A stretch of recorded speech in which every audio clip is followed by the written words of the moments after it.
My wonderful and correct people, this is the full gist.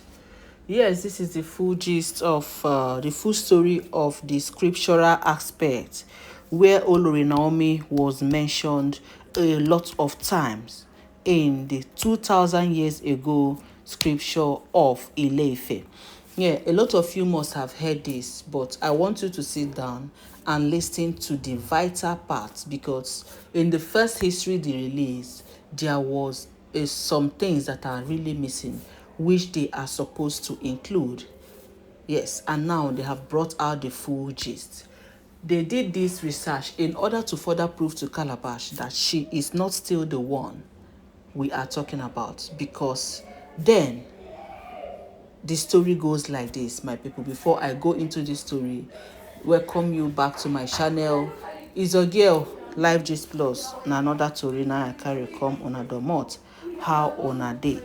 So the information we are getting right now, my people, is a very, very, very serious one. So the story 2000 years ago, they said that Olori Calabash was in the picture. You know, before there was no Olori Calabash in the picture, according to what we heard.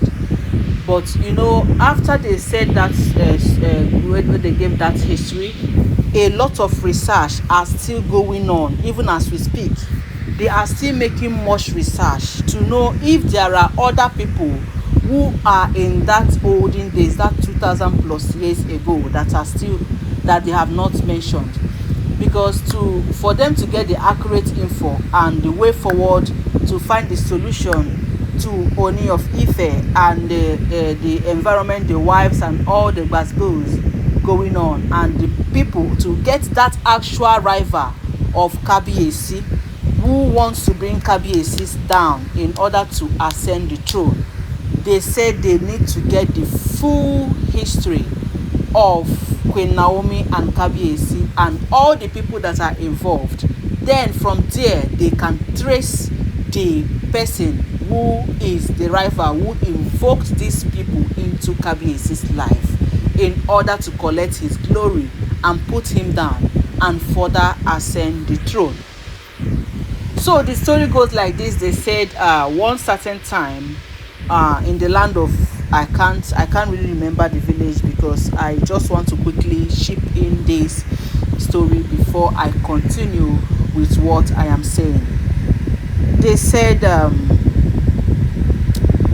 Prince Adetokunbo was betrothed to marry another woman.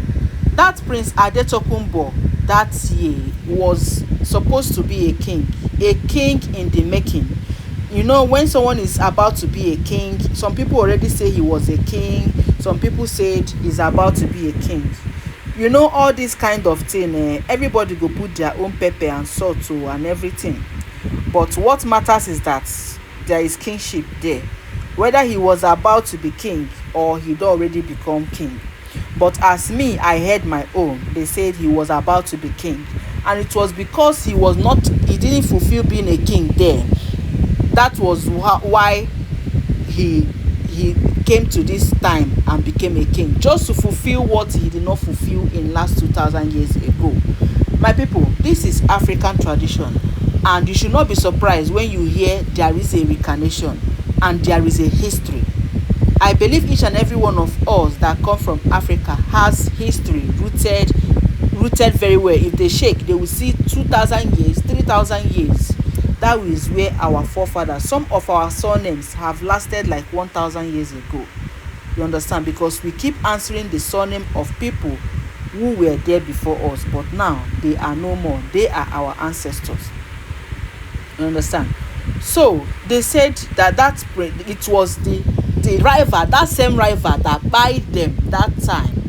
From there, that is who they will trace to this particular man that is doing all these things. Because our aim is to find, their aim is to find that man that did that and bring him to book. Yes, the man that invoked these Oloris into Kabiyesi's life. The man they said he's targeting Kabiyesi's throne.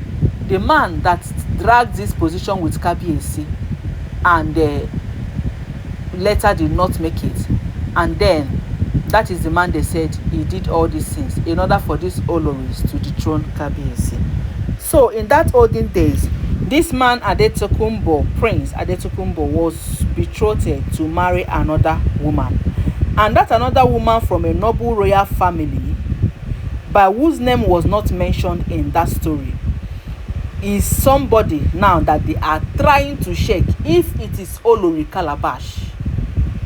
Yes, because of that birthmark we heard that Olori Calabash has with Queen Naomi, almost the same shape but different shape of knife cuts in the back. Is very deep.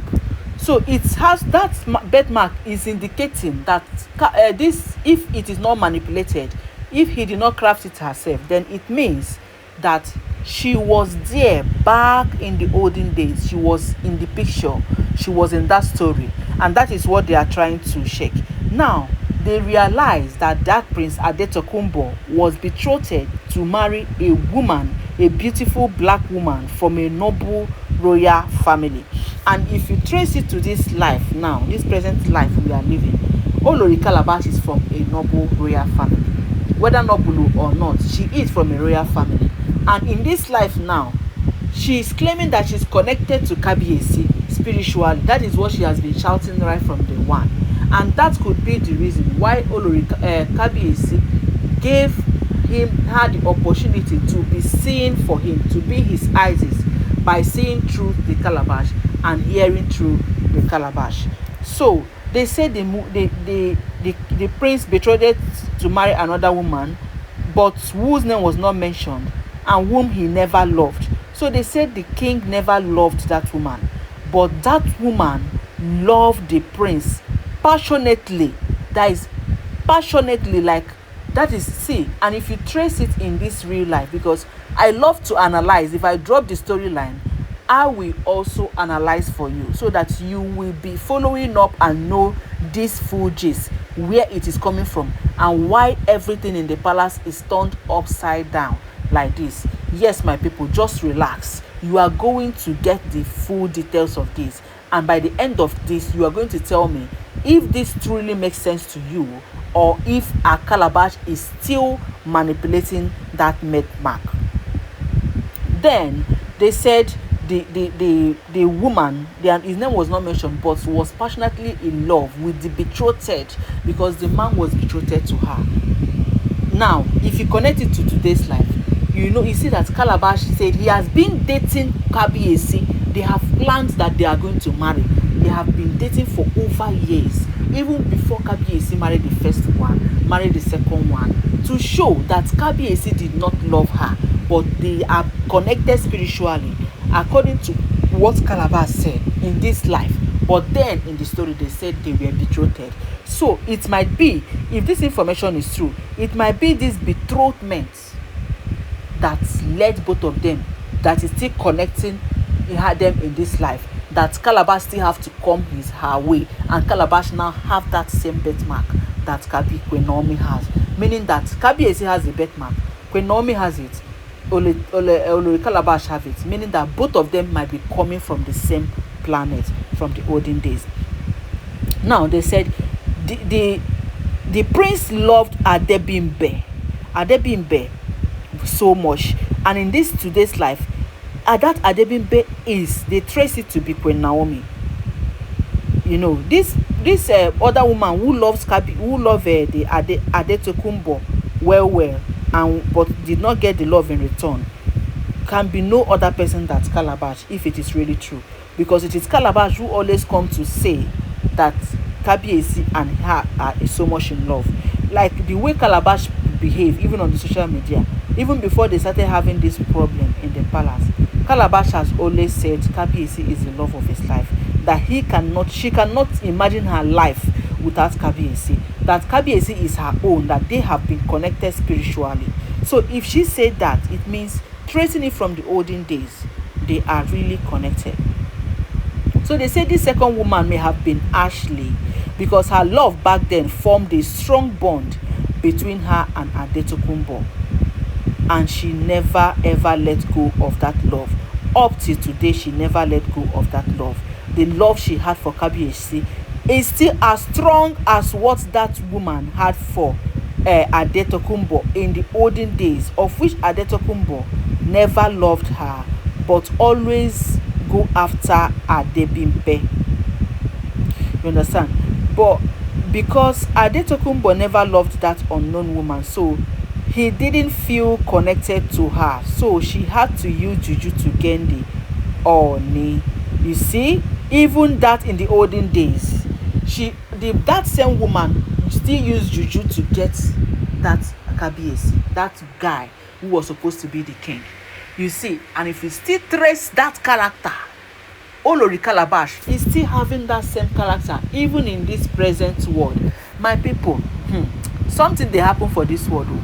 If you be Africa, you're supposed to know. In fact, I am an African child. I know and believe so much in reincarnation. Even after how many years people reincarnate, they come back to the world to fulfill what they never fulfilled in the olden days. Just like when Naomi and Kabiyesi, they never fulfilled making their family, having their family life. And as we heard, that boy who was supposed to be a king, never, in fact, even if he was a king, he didn't even enjoy the kingship before the rivals came to buy them. So in this era, they have prepared to come back and fulfill that destiny. And of which that rival still came back with them again to fight them. But you know what? In this time, the person is really going to fail. He will not succeed in the first time and also succeed in the second time. It is not going to work. So they said she used the juju on the ooni, the long lost desire of her unfinished and unfulfilled dream. This is indeed an ancient long lost love triangle that needed to play itself out. This can now explain why Calabash is obsessed so much with Kabiyesi. She's so much obsessed with Kabiyesi. Forget that she's playing all this drama. All this drama she's portraying right now is because Kabiyesi is not returning the love, and she feels so bad about it. She feels that she wants to buy somebody to be able to take that position.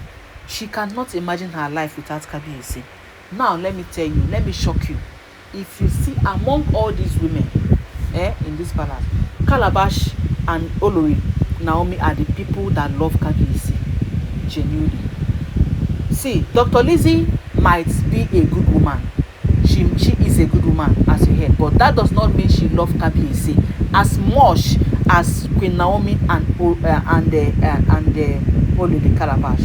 Trace it, confirm it. If this information is true, Dr. Lizzie is a good girl. She's a good woman. She's making a good wife. She's loving Kabiyesi because Kabiyesi have loved her, and because she's a good woman, that is why Kabiyesi loved her.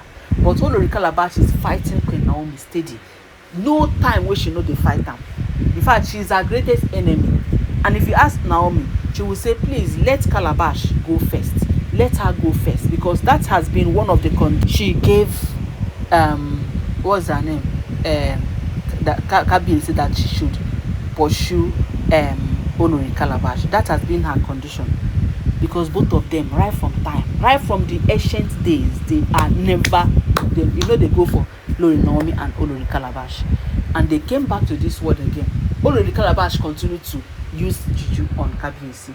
The thing that she has been doing in the olden days, if it was traced that woman could be Olori Calabash, and she still carried that character of juju and still come this time to fulfill her dream.